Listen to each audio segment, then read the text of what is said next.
যুক্তরাষ্ট্র ও ইসরায়েলের কাছে ইরান মাথানত করবে না এমন হুমকি আগেই দিয়েছিলেন ইরানের সর্বোচ্চ নেতা আয়াতুল্লাহ আলী খামেনি। ফলে তাকেই নিশানা করেন ট্রাম্প ও নেতানিয়াহু। শুরু হয় তেহরানের সঙ্গে তুমুল যুদ্ধ, যেখানে খামেনিকে হত্যা করার মাধ্যমে ট্রাম্প ভেবে নিয়েছিলেন ইরানি শাসক গোষ্ঠী তার কাছে আত্মসমর্পণ করবে এবং তেহরানে ভেনেজুয়েলার মতো একটি পুতুল সরকার বসাবে। কিন্তু মার্কিন প্রেসিডেন্টের সেই স্বপ্নকে মুহূর্তেই দুঃস্বপ্নে পরিণত করে তেহরানের সামরিক বাহিনী। গত ২৮শে ফেব্রুয়ারি ইরানে হামলা চালানোর পর তীব্র প্রতিরোধ গড়ে তোলে তেহরান। হামলা চালায় ইসরায়েল সহ মধ্যপ্রাচ্যে থাকা একাধিক মার্কিন সামরিক ঘাঁটিতে।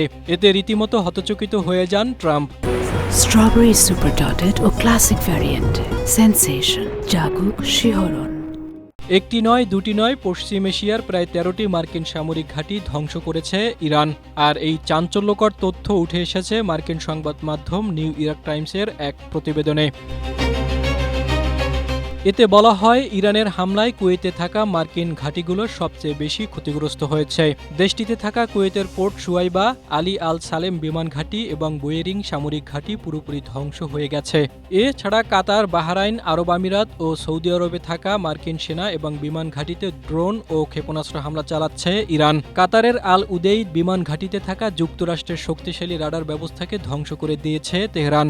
এই ঘাঁটিতে মার্কিন সেন্ট্রাল কমান্ডের আঞ্চলিক সদর দপ্তর অবস্থিত। পাশাপাশি বাহরাইনে মার্কিন সেনাবাহিনীর 5th ফ্লিটের সদর দপ্তরেও হামলা চালানো হয়েছে। এছাড়াও সৌদি আরবের প্রিন্স সুলতান বিমান ঘাঁটিতেও ইরান হামলা চালায়। এদিকে মধ্যপ্রাচ্যে মার্কিন সামরিক ঘাঁটিগুলো ক্ষতিগ্রস্ত হলেও সামরিক অভিযান অব্যাহত রেখেছে যুক্তরাষ্ট্র।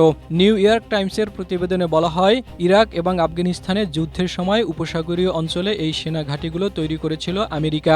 কিন্তু ইরানের হামলায় এটা স্পষ্ট যে এসব মার্কিন ঘাঁটিতে অত্যাধুনিক ক্ষেপণাস্ত্রের নিশানা আটকানোর মতো পরিকাঠামো ছিল না।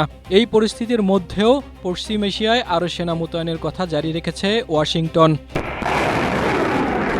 জাহিদুল ইসলাম, এশিয়া পোস্ট।